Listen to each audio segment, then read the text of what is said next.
Invincible Season 2 is right around the corner.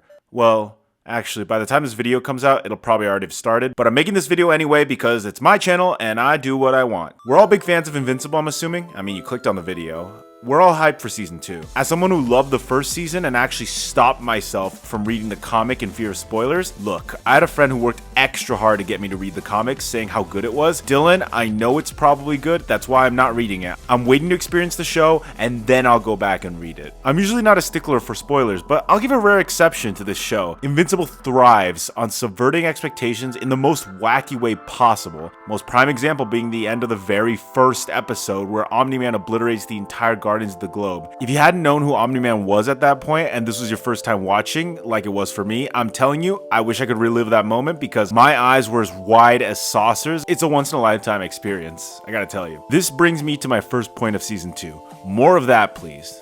Let me elaborate. The way that the show keeps you on your toes immediately in the first episode was so effective that it made the rest of the season so easy to digest with our lingering questions. I'm slightly worried that Invincible Season 2 might start a bit slower than I would want, and they save the interesting stuff for later episodes, but I'm not gonna stand that. Season 1 has such an iconic opening. As someone who has not read the comics, I'm hoping that Season 2 is able to keep that momentum instead of slowing down. We've waited so many years for the show to return. This is not the time to be slowing down. You've been slowing down for 7 years, goddammit. Another aspect of the show that I love is the quirky side characters. I think some of them outshine the main heroes. For example, Mark's mother, Debbie Grayson, is criminally underrated. Debbie's involvement with Omni-Man's deceitful nature is what we're interested in. I mean, Omni-Man's the main hook in the first episode. It's intense knowing that this is the man's wife. The fear of knowing that the person you sleep next to each night is a murdering psychopath superhero is such an interesting narrative concept. They really should focus on her more in Season 2. But Debbie's just an example. I could go down the list of all the number of side characters I really liked. I love Cecil, easily the most badass character on the show. He's like Nick Fury, but better?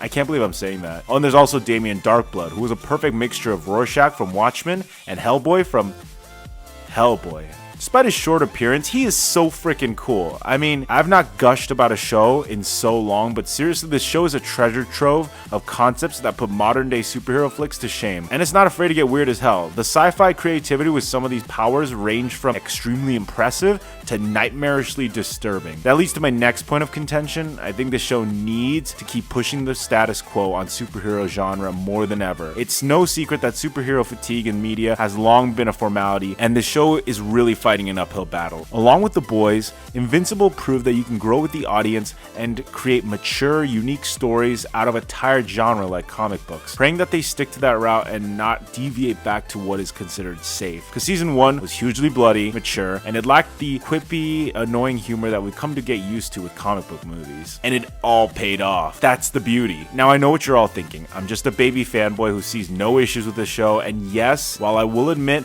I can be dubbed a fanboy, that's how much I love this show. I will take that L. But there is definitely one thing that us dumb fanboys can agree on that sucks about the show, and that is Amber. Amber is such a controversial character, and I don't know why. I think we can all admit she was sloppy and kind of unlikable in the last few episodes, and it wasn't done intentionally. It's the one major slip up I can think of that this show's writing has, and I hope for Season 2 that we get more focus on Amber in a more positive light. If we can see her side of the story more, maybe I'll like her more. I think part of what made her come off as such a terrible person was the fact that we were always focusing on Mark's perspective and seeing through his eyes. I get Amber comes off as irrational a lot, but in earlier episodes, I felt for her. Mark is a terrible boyfriend, constantly late for dates, meeting the parents. People seem to criticize Amber and forget all this stuff. She has legitimate reasons to be mad at Mark as a terrible boyfriend in the earlier episodes. Once she finds out he's a superhero, that's when the problem starts. Can she be salvaged as a character? Abso-freaking-lutely. I hope the show takes its time to reassess their biggest blunder and try to improve it for Season 2. To put you guys in my perspective, I'm writing the script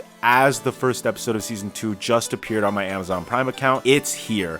I can watch it right now, and I'm probably going to as soon as I'm done writing this. That's why I'm giving my final thoughts before I press play. Invincible is a good show. It's not afraid to go into really dark territory and distinguish itself. And to reiterate what my hopes are for Season 2, don't sideline my favorite side characters. Keep pushing those insane twists in the story, and for the love of God, fix Amber. That's all from me for now. Subscribe if you're new.